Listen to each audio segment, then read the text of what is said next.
Hello viewers, notebook IAS के daily current spotlight programme में अभी की खबर है। बहुआयामी गरीबी सूचकांक 2023 जारी। चलिए जानते हैं कि यह चर्चा में क्यों है। भारत ने गरीबी उन्मूलन में एक महत्वपूर्ण उपलब्धि हासिल की है। केवल 15 वर्षों के भीतर उल्लेखनीय संख्या में लोग गरीबी से बाहर आ गए हैं।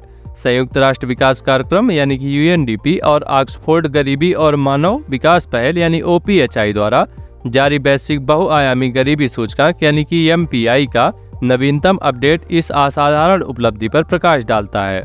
चलिए जानते हैं बहुआयामी गरीबी सूचकांक यानी कि एमपीआई के बारे में।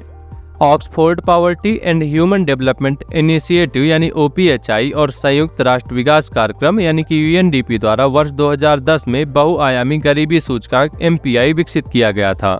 एमपीआई इस विचार पर आधारित है कि गरीबी एक आयाम नहीं है। यह न केवल आय पर निर्भर करती है और एक व्यक्ति में शिक्षा, स्वास्थ्य आदि जैसी कई बुनियादी जरूरतों की कमी हो सकती है, बल्कि यह बहुआयामी है।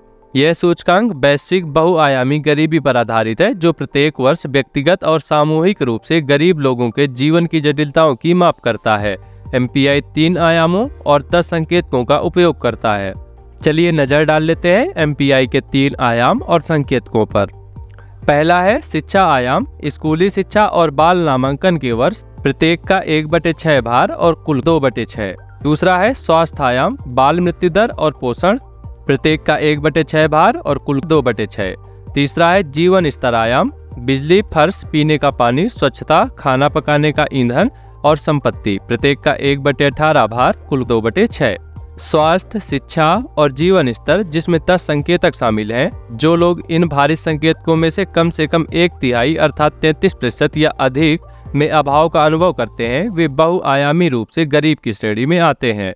एमपीआई इसलिए महत्वपूर्ण है क्योंकि यह पारंपरिक पद्धति की तुलना में गरीबी को विभिन्न आयामों से पहचानता है, जो केवल आय या मौद्रिक शर्तों से गरीबी को मापता है। अब नजर डालते हैं राष्ट्रीय बहुआयामी गरीबी सूचकांक पर। राष्ट्रीय एमपीआई को नीति आयोग द्वारा प्रकाशित किया जाता है। राष्ट्रीय एमपीआई के मापन हेतु नीति आयोग द्वारा वैश्विक एमपीआई के स्तर पर स्वीकृत एवं मजबूत कार्यप्रणाली का उपयोग किया जाता है। राष्ट्रीय बहुआयामी गरीबी सूचकांक की बेसलाइन रिपोर्ट राष्ट्रीय परिवार स्वास्थ्य सर्वेक्षण 4 यानी कि NFHS 4 पर आधारित है, जिसे वर्ष 2015-16 में लागू किया गया था। NFHS 4 के डेटा का उपयोग केंद्र सरकार की विभिन्न योजनाओं के बड़े पैमाने पर शुरू होने से पहले स्थिति के मापन हेतु आधार बहुआयामी गरीबी पर एक उपयोगी स्रोत के रूप में कार्य करता है। एमपीआई 2023 के मुताबिक 415 मिलियन लोग गरीबी से बाहर निकले हैं। 15 वर्षों की अवधि में भारत ने आश्चर्यजनक रूप से 415 मिलियन लोग गरीबी के चंगुल से बाहर आ गए हैं। यह उपलब्धि इस बात को उजागर करती है कि देश ने अपने नागरिकों की जीवन स्थितियों में सुधार लाने में शानदार प्रगति की है। भारत की यात्रा उच्च गरीबी की घटनाओं से प्रभावशाली गिरावट तक। 2005-6 में भारत को 55.1% गरीबी का सामना करना पड़ा। इस दौरान लगभग 645 मिलियन लोग गरीबी में जी रहे थे। हालांकि ठोस प्रयासों और प्रभावी नीतियों के माध्यम से भारत में गरीबी दर के उल्लेखनीय गिरावट देखी गई है। नवीनतम आंकड़े बताते हैं कि वर्ष 2019-21 में गरीबी गिरकर 16.4% हो गई है। यह लाखों व्यक्तियों और परिवारों की जीवन स्थितियों में पर्याप्त सुधार को दर्शाता है। नजर डाल लेते हैं आज के प्रीलिम्स प्रैक्टिस क्वेश्चन पर। एमपीआई के संदर्भ में निम्नलिखित कथनों पर विचार करें। पहला है बहुआयामी गरीबी सूचकांक संयुक्त राष्ट्र विकास कार्यक्रम यानी यूएनडीपी और ऑक्सफोर्ड गरीबी और मानव विकास पहल ओपीएचआई द्वारा जारी किया जाता है।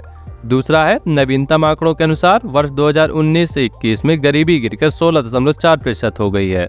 आपको बताना है उपर्युक्त कथनों में से कौन सा ऐसे कथन सही है अथवा है।